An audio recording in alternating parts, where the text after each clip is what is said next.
ओम नमः शिवाय। ओम नमः शिवाय। कर्पूर गौरम करुणावतारम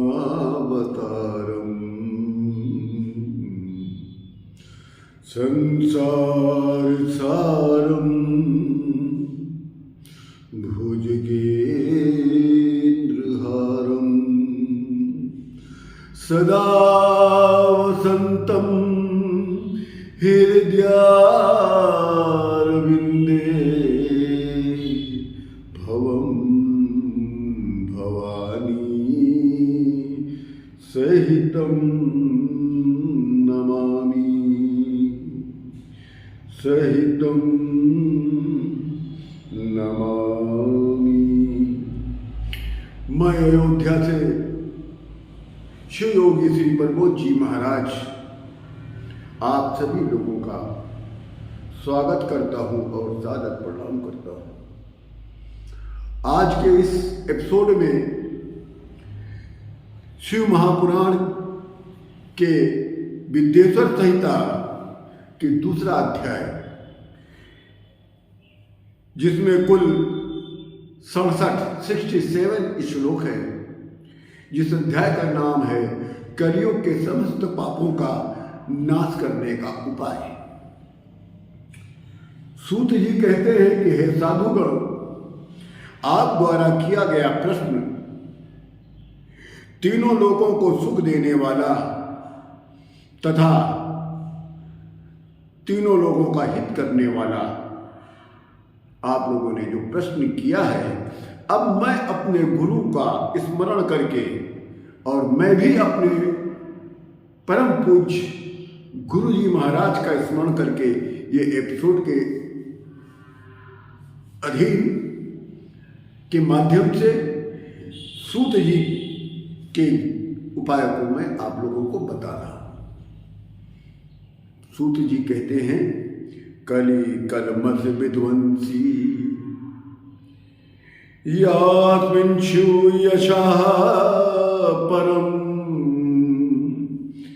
विजंबते सदा विप्रा ऋतुवर्गम फलम प्रदम। शिव महापुराण, जिसमें परम तत्व शिव जी के उत्तम यश का वर्णन है, जिसके कारण धर्म अर्थ काम मोक्ष प्राप्त होते हैं। अतः हे भाइयों, इस शिव महापुराण के श्रवण मात्र से ही मनुष्य को अनंत काल में सर्वोत्तम गति की प्राप्ति हो जाती है।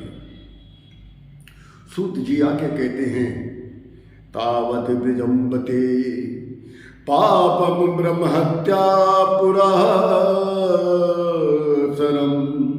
या छिन्नो पुराणम ही मोदेष्यति जगति यतो। ब्रह्महत्या जैसा महापापी भी इस शिव महापुराण के श्रवण मात्र से अपने ब्रह्म हत्या जैसा महापाप का नाश कर देता है। पृथ्वी पर पाप तभी तक उपस्थित रहते हैं, सूत जी कहते हैं, पृथ्वी पर पाप तभी तक उपस्थित रहते हैं जब तक शिव महापुराण जी का पाठ नहीं होता। तावत सर्वाणि शास्त्राणि विवन्ति विवन्दितम परस्परम। तब तक शास्त्रों का भी आपस में विवाद रहता है। सभी शास्त्र कहते हैं कि मैं ही बड़ा हूं, मैं ही सर्वश्रेष्ठ हूं, मेरा ही ज्ञान सबसे श्रेष्ठ है। तब तक ये विवाद रहता है जब तक शिव महापुराण जी के पाठ का उत्पत्ति नहीं होती है। यमराज के दूत भी तभी तक निर्भय होकर भ्रमण करते हैं, घूमते हैं, जब तक शिव महापुराण जी का पाठ नहीं होता। अर्थात जहां शिव महापुराण जी का पाठ होता है, वहां पर यमराज के दूत स्वतंत्र रूप में भ्रमण नहीं कर सकते। अर्थात जो शिव का श्रेष्ठ भक्त कौन होता है? जो शिव महापुराण के अनुसार श्रावण मास का पूरे एक महीना पूरे मास का व्रत रखता हो, नित्य शिवलिंग का अभिषेक करता हो विधि अनुसार, जो शिव महापुराण का नित्य पाठ करता हो, उसे शिव भक्त कहा जाता है। हाथ जोड़ लेने से या एक लोटा जल चढ़ा लेने से कोई भक्त नहीं हो जाता। सूत जी आगे कहते हैं, तावत सर्वाणि पुराणानि प्राग्रजन्ति महीतले, यावत् शिवं पुराणमिहि मोदेष्यति जगत्ते हो। सूत जी कहते हैं कि अन्य पुराण भी तभी तक अपने अहंकारों के साथ गरजते हैं जब तक वो शिव महापुराण के पाठ का श्रवण नहीं कर लेते। अर्थात जहां शिव महापुराण आ जाता है वहां कोई भी पुराण उसके सम्मुख उपस्थित नहीं हो सकता। पृथ्वी में सभी तीर्थ स्थान तभी तक विवाद करते हैं कि मैं ही सबसे पवित्र नदी हूं या सबसे पवित्र मैं स्थान हूं, तब तक जब तक शिव महापुराण का वहां पाठ न होता हो। तावत् सर्वाणि पीठानि विवदन्ति, तावत् सर्वाणि पीठानि विवदन्ति महीतले। सूत जी कहते हैं पृथ्वी पर समस्त महात्मा विद्वान आचार्य द्वारा स्थापित पीठाधीश्वर आपस में तभी तक लड़ते झगड़ते हैं, विवाद करते हैं और करते रहेंगे जब तक वो शिव महापुराण का पाठ न करेंगे या न श्रवण करेंगे। समस्त दान भी आपस में विवाद करने लगते हैं कि सब दानों में मैं ही श्रेष्ठ दान हूं। वो तब तक जब तक वहां शिव महापुराण जी का उदय नहीं होता। तावत सर्वे जाते देवा विवदन्ति महीतले। समस्त देवता भी अपने आप को श्रेष्ठ बताने के लिए विवाद किया करते हैं, आपस में तर्क किया करते हैं कि मैं सबसे श्रेष्ठ देवता हूं, तब तक जब तक शिव महापुराण जी का उदय न हो। पृथ्वी पर सभी दर्शन स्थल इसी तरीके से विवाद करते हैं जब तक वहां पर शिव महापुराण का पाठ न होता हो। हे भाइयों और बहनों, इस शिव महापुराण के कहने और सुनने मात्र से समस्त पापों का नाश हो जाता है। इसका संपूर्ण वर्णन कोई देवता नहीं कर सका, कोई देवी नहीं कर सकी, तो हम लोग तो तुच्छ मनुष्य के रूप में माने जाते हैं, जाने जाते हैं। बस इतना ही आप लोग समझ लें कि इसका अगर एक श्लोक या आधा श्लोक भी श्रवण कर लिया जाए तो मनुष्य का सारा पाप नाश हो जाता है। इस महापुराण के श्रवण के विषय में अवश्य स्पष्ट कर देता हूं कि इस पवित्र महापुराण का भक्ति पूर्वक जो भी मनुष्य इसके पाठ का आदर पूर्वक भक्ति पूर्वक श्रवण करता है और चतुर्दशी के दिन उपवास रहकर इस पाठ का श्रवण करता है, वो व्यक्ति समस्त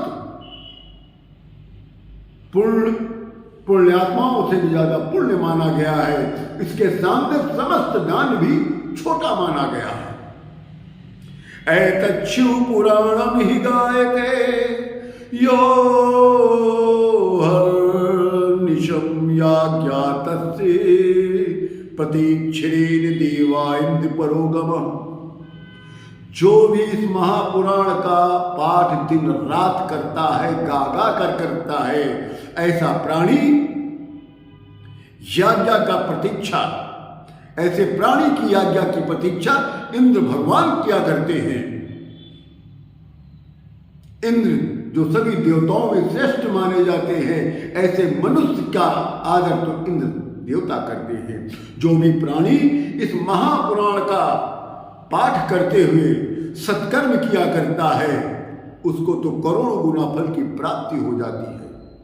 और जिस प्राणी को ब्रह्म हत्या जैसा पाप लग गया हो, अगर वो रुद्र संहिता का पाठ कर ले तो उसका ये ब्रह्म हत्या जैसा पाप का नाश हो जाएगा। जो भी प्राणी भैरवनाथ जी के सम्मुख रुद्र संहिता का पाठ कर ले तो समझो संपूर्ण फल की प्राप्ति कर लेता है। कैलाश संहिता का भी महत्व इससे भी अधिक है महाराज, क्योंकि ब्रह्म स्वरूपणी एवं प्रणों के अर्थ का प्रतिपादन करती है कैलाश संहिता। कैलाश संहिता संपूर्ण महत्व केवल शंकर भगवान ही जानते हैं। कैलाश संहिता का संपूर्ण महत्व जितना है या संपूर्ण व्याख्या है, तो उसका संपूर्ण ज्ञान केवल शंकर भगवान को प्राप्त है। इसका आधा ज्ञान सूत जी को प्राप्त है और इससे आगे का ज्ञान बहुत थोड़े लोगों को प्राप्त है। कैलाश संहिता का महत्व कहने में मैं क्या अच्छे असमर्थ हैं, तब भी कैलाश संहिता का महत्व करने का मैं एक छोटा सा प्रयत्न करता हूँ। कैलाश संहिता के पाठ से मन और आत्मा दोनों शुद्ध हो जाते हैं। इस संहिता के विषय में सूत जी कहते हैं, नानाशयति यत् पापम नानाशयति यत् पापम सारोद्री संहिता तुझा। रुद्र संहिता से जो भी पाप का नाश नहीं होता, सूत जी कहते हैं रुद्र संहिता से जो भी पाप का नाश नहीं होता है, उन पापों का नाश कैलाश संहिता से हो जाता है। इसको स्वयं शंकर भगवान कहते हैं। स्वयं शंकर भगवान जी ने कैलाश संहिता को समुद्र मंथन के सुधा से उत्पन्न किया था। फिर कुमार कार्तिकेय जी ने उस अमर बनाने के लिए उस सुधा का पान किया था, तब शिव संहिता की उत्पत्ति हुई थी। और इस प्रकार सभी संहिताएं दिव्य और पुण्य हैं, और इसी कारण शिव महापुराण की समानता वेदों से किया जाता है। ब्रह्मा जी कहते हैं कि हे ऋषियों, जहां से या जिसे प्राप्त किए बिना ही मन सहित वाणी लौट आती है, जिससे पंचभूत एवं इंद्रियों सहित ब्रह्मा विष्णु रुद्र इंद्र आदि समस्त देवता सहित सारा जगत उत्पन्न होता है। ऐश देवो महेदो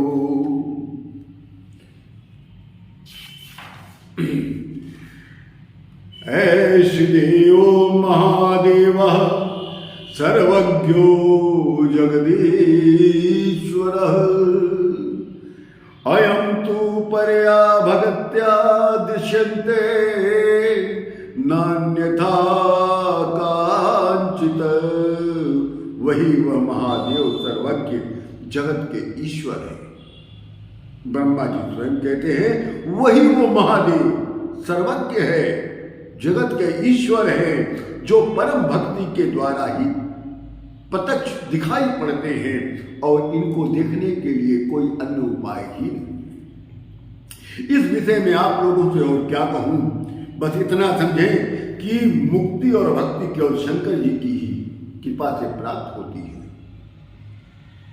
ज्ञान की भी प्राप्ति शंकर भगवान से होती है। देवताओं में भक्ति रखने से शंकर भगवान की भक्ति का प्रसाद मिल जाता है। जैसे अंकुर से बीज और बीज से अंकुर पैदा होता है, उसी प्रकार समस्त देवी देवताओं के पूजन से शिव भक्ति की प्राप्ति हो जाती है। आप लोग तो पृथ्वीवासी ही हैं। ब्रह्मा जी ने स्वर्ग में रहने वाले ऋषियों से कहा कि आप लोग पृथ्वी पर जाकर एक विशाल यज्ञ का आयोजन करो। यज्ञपति भगवान शिव जी की कृपा से वेदोक्त विद्या के सारभूत साध्य साधन का ज्ञान होता है, साध्य साधन की प्राप्ति होती है।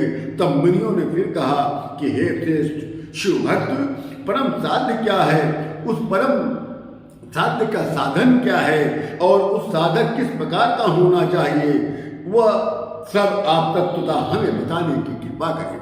तब ब्रह्मा जी स्वयं बोलते हैं साध्यम शिवपद प्राप्ति साधनम तस्य सेवनम साधकास्त प्रसादाद्यो नित्यादि फल निष्प्रय। शिव पद की प्राप्ति ही साध्य है, शिव पद की प्राप्ति ही साध्य है। उनकी नवना भक्ति द्वारा सेवा करना साधन है। जो शिव जी की कृपा से इन कर्मों को फलों को अनित्य जानकर इस जगत से निस्पृह हो जाता है, वही साधक कहलाता है। वेदोक्त कर्म करने के पश्चात उस कर्म के फल को परम पद की प्राप्ति निमित्त परमेश्वर को समर्पण करने से क्रमशः सालोक्य मुक्ति प्राप्ति होती है। जिसको जैसी गति या भक्ति होती है उसको वैसी ही गति की प्राप्ति हो जाती है। कानों में उसका श्रवण, अब संक्षेप में हम आपको बता दें, कानों में उसका श्रवण, वाणी से उसका गुणगान, मन से उसका मनन, आत्मा वारे दृष्टवा श्रोतो मंतवो निध्यासितव्य, यह स्तुति ही उसका प्रमाण है। एक ही महादेव महात्मा परमात्मा है, यही श्रवण गुणगान तथा मनन करने योग्य है। प्रथम भक्ति प्रारंभ कठिनाई की होगी, परंतु प्रारंभ तो आनंद की ही प्राप्ति होती है और अंत में सर्वत्र मंगल ही मंगल हो जाता है। ओम श्री पार्वती पतये नमः। श्री हर हर महादेव। आप सभी लोगों को इसी के साथ मैं वाणी का विराम देता हूँ आज, और आप लोगों से पुनः निवेदन करता हूँ कि जब तक आप चैनल सब्सक्राइब नहीं करेंगे तब तक मेरा मन भी कथा का वीडियो एपिसोड तैयार करने में मन नहीं लगेगा। ये बहुत अच्छी चीज मैं आपको बता रहा हूँ। शिव महापुराण में आप जहाँ सब्सक्राइब करेंगे डेली 2, 3, 4 मैं आपको अध्याय करूंगा। उसके बाद मैं लिंग महापुराण मतलब एक एक पुराण एक एक संहिताओं की मैं व्याख्या करना शुरू कर दूंगा, क्योंकि मैं अब कथा करना कम कर दिया है। मैं साल में कुल गिनती के 4 कथाएं करूंगा और रुद्राभिषेक भी मेरा कम से कम 12 घंटे का होता है। ऐसा रुद्राभिषेक कोई और पंडित नहीं करा पाएगा। यदि आप लोगों को रुद्राभिषेक अच्छा करना हो तो आप हमसे हमारी इस पे आप कमेंट्स में लिख दें, मैं अपना फ़ोन नंबर लिख दें, मैं आपको फ़ोन कर दूंगा और मैं आपको निमंत्रण दे दूंगा, आप चले आइएगा। यहाँ कोई खर्चा नहीं महाराज, कोई एक्सपेंडिचर नहीं, बस आप अपना आए, होटल में रुके, मैं आपको ले लूँगा, रिसीव कर लूँगा, आपको मंदिर तक ले जाऊँगा, मंदिर से आपको होटल छोड़ दूँगा। इतनी व्यवस्थाएं हमारी तरफ से आपको फ्री मिलेगी।